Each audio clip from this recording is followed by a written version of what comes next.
চারপাশে ধানক্ষেত, জলমগ্ন ডোবা, অন্ধকারাচ্ছন্ন বাঁশঝাড়, মাঝে একটি ঘর, সেখানে বসবাস ছোট্ট একটি পরিবারের। আর এই একটিমাত্র বাড়ির কল্যাণে এলাকাটি পেয়েছে গ্রামের পরিচিতি। সিলেটের বিশ্বনাথ উপজেলা সদর থেকে রামপাশা হয়ে ২০ মিনিট এগোলেই পৌঁছানো যাবে গ্রামটিতে। রাস্তাবিহীন গ্রামটির নাম শ্রীমুখ। কাদামাটি ও পানি পেরিয়ে কোনো রকমে ঢুকতে হয় এই গ্রামে। এটাই বাংলাদেশের সবচেয়ে ছোট্ট গ্রাম হিসেবে স্বীকৃত। শুধু দেশে নয়, শ্রীমুখকে এশিয়ার সবচেয়ে ছোট্ট গ্রাম হিসেবে আখ্যায়িত করে অনেকে। শ্রীমুখের লোকসংখ্যা মোট ৫ জন। তাদের মধ্যে একজন পুরুষ, ৩ জন নারী এবং অন্যজন শিশু। পরিবারের একমাত্র পুরুষ সদস্য দীর্ঘদিন ধরে সৌদি প্রবাসী।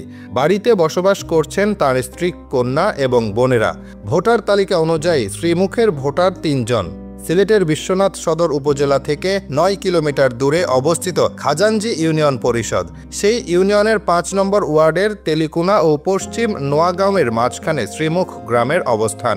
গ্রামের আয়তন মাত্র ৬০ শতক, মানে প্রায় ২ বিঘা। দাগ, খতিয়ান এবং মৌজা সহ সরকারের সব নথিপত্রে গ্রাম হিসেবে উল্লেখ রয়েছে শ্রীমুখের। এক ঘর এক বাড়ি এক গ্রাম খ্যাত শ্রীমুখ গ্রামে একসময় একটি হিন্দু পরিবারের বসবাস ছিল। ১৯৬৪ সালে সেই পরিবারটি সৌদি প্রবাসীর নানার কাছে বাড়ি ও জমি বিক্রি করে ভারতে চলে যায়। নানা তার মেয়েকে বাড়িটি লিখে দিয়ে যান। মেয়ে তার স্বামীকে নিয়ে এখানে বসবাস করতেন। তাদেরই সন্তান এই সৌদি প্রবাসী। বাবা মায়ের ইন্তিকালের পর বাড়ির মালিক হয়েছেন তিনি। কিন্তু বিরান ভূমিতে এমন একা একটি বাড়ি এলো কি করে? এটি তো মানুষের স্বাভাবিক বৈশিষ্ট্যের বিপরীত। গবেষকদের ধারণা, একসময় হয়তো গ্রামের আয়তন বেশি ছিল, গ্রামও ছিল অনেক উঁচু। নদী ভাঙ্গনে কিছু এলাকা তলিয়ে গেছে। ভাঙ্গার আগে একাধিক পরিবার বসবাস করে থাকতে পারে। তবে এত ছোট গ্রামটির আনুষ্ঠানিক কোনো বৈশ্বিক স্বীকৃতি নেই। বর্তমানে বিশ্বের সবচেয়ে ছোট গ্রাম ধরা হয় ক্রোয়েশিয়ার হামকে।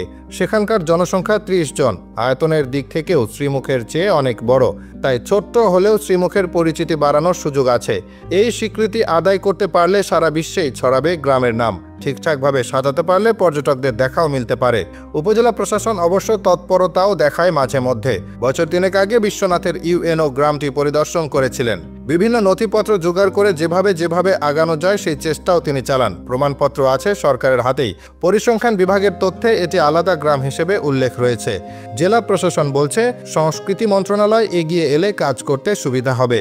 ক্ষুদ্র এই গ্রামের বাসিন্দাদের রয়েছে বঞ্চনা, দুর্ভোগ এবং দুর্গতির দীর্ঘ ইতিহাস। সৌদি প্রবাসীর স্ত্রী জানান, নিজস্ব কোনো রাস্তা না থাকায় অন্যের জায়গা দিয়ে যাতায়াত করতে হয় তাদের।